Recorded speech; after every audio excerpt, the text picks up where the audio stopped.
Hello, friends. Bonjour, chers amis. Lorsque vous cherchez des réponses à certaines des questions les plus complexes de la vie, vers qui vous tournez-vous?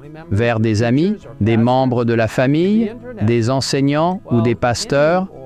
Vers Internet? Bien que l'un ou l'autre de ces choix puisse fournir une sorte de réponse, comment savoir si c'est la bonne réponse? Comment savoir si elle est entièrement fiable?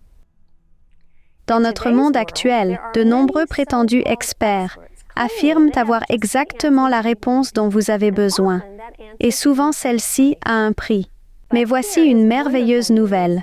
Il existe une source qui fournit des réponses parfaites aux questions difficiles et des conseils fiables pour les situations que nous affrontons aujourd'hui, mais également dans un avenir très proche. Cette source fiable à 100% est la parole de Dieu, la Bible. C'est la norme d'or, le discernement entre la vérité et l'erreur. En Ésaïe 8, 20, nous lisons « À la loi et au témoignage. Si l'on ne parle pas ainsi, il n'y aura point d'aurore pour le peuple. » Cette parole inspirée nous rappelle que si nous entendons quelque chose ou recevons un conseil qui n'est pas en accord avec la Bible, il n'est pas crédible et est obscur. Que Dieu soit loué, car il nous a donné un moyen de détecter la tromperie. Nous lisons dans la tragédie des siècles, la parole de Dieu est donnée aux croyants comme sauvegarde contre les faux docteurs et les esprits séducteurs.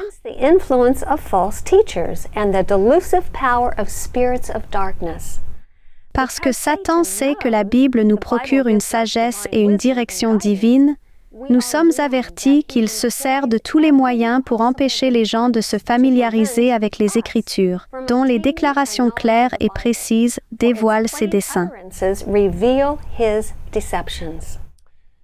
Chers amis, des temps préoccupants nous guettent. Les tromperies de Satan deviendront de plus en plus sophistiquées jusqu'à usurper l'identité de Christ lui-même. Il accomplira des miracles et beaucoup seront trompés. Ellen White déclare « La contrefaçon sera si parfaite qu'il ne sera possible de la démasquer que par les Écritures. C'est, en effet, par ces dernières qu'il faut éprouver la nature de chaque déclaration et de chaque miracle. »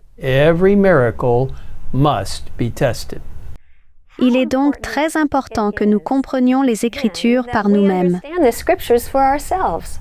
Lorsque nous passons du temps dans la parole de Dieu, le Saint-Esprit nous aidera à discerner avec clarté le caractère de Dieu, de son gouvernement et de ses desseins, et nous aidera à obéir à sa volonté. On nous dit que seuls ceux qui se seront fortifiés par l'étude des Écritures pourront subsister au cours du dernier conflit. Chacun devra résoudre cette question vitale. Obéirai-je à Dieu ou aux hommes?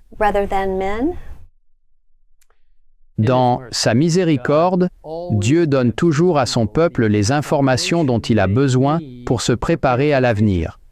Par exemple, Jésus a averti ses disciples 3 fois de ce qui allait lui arriver. Peu avant sa crucifixion, il leur a donné encore plus de détails et leur a clairement dit « Voici, nous montons à Jérusalem, et le Fils de l'homme sera livré aux principaux sacrificateurs et aux scribes. Ils le condamneront à mort, et ils le livreront aux païens, qui se moqueront de lui, cracheront sur lui, le battront de verges, et le feront mourir. Et 3 jours après, il ressuscitera. » Jésus n'aurait pas pu être plus clair. Pourtant, au moment de la crucifixion, les espoirs des disciples ont été anéantis. C'était comme si Jésus ne leur avait jamais dit ce qui allait se passer. Pourquoi n'ont-ils pas entendu et compris? Ellen White dit qu'il attendait un règne temporel et l'affranchissement de la puissance romaine. Ils ne pouvaient supporter la pensée que celui en qui étaient concentrées toutes leurs espérances dut subir une mort ignominieuse. Les paroles dont ils avaient le plus besoin de se souvenir furent bannies de leur esprit, et l'heure de la crise, la mort de Jésus, les trouva aussi peu préparés. Chers amis, tout comme Jésus a prédit à ses disciples les événements futurs, Les prophéties bibliques nous dévoilent l'avenir en décrivant clairement les événements de la fin des temps. Cependant, l'autrice inspirée nous dit que les multitudes n'ont pas plus de compréhension de ces vérités importantes que si elles n'avaient jamais été révélées. Pourquoi? Voici quelques raisons. D'abord, certaines personnes n'ont jamais entendu ces prophéties, tandis que d'autres les ont entendues et les ont rejetées pour diverses raisons. En 2 Timothée 4:3, la Bible nous dit « Car il viendra un temps où les hommes ne supporteront pas la saine doctrine. » Et dans la tragédie des siècles, nous lisons « Les foules ne goûtent pas les vérités de la Bible qui entrent en conflit avec l'amour du monde. »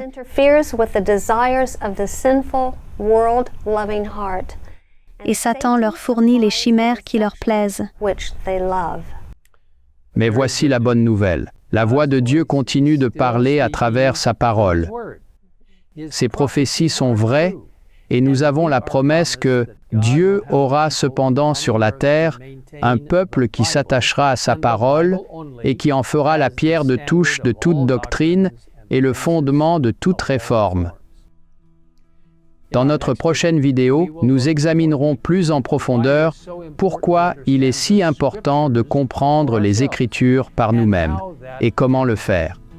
En attendant, je veux vous encourager à télécharger votre exemplaire gratuit de la tragédie des siècles si vous ne l'avez pas encore fait et à lire le chapitre 37 intitulé « Les Écritures, notre sauvegarde ».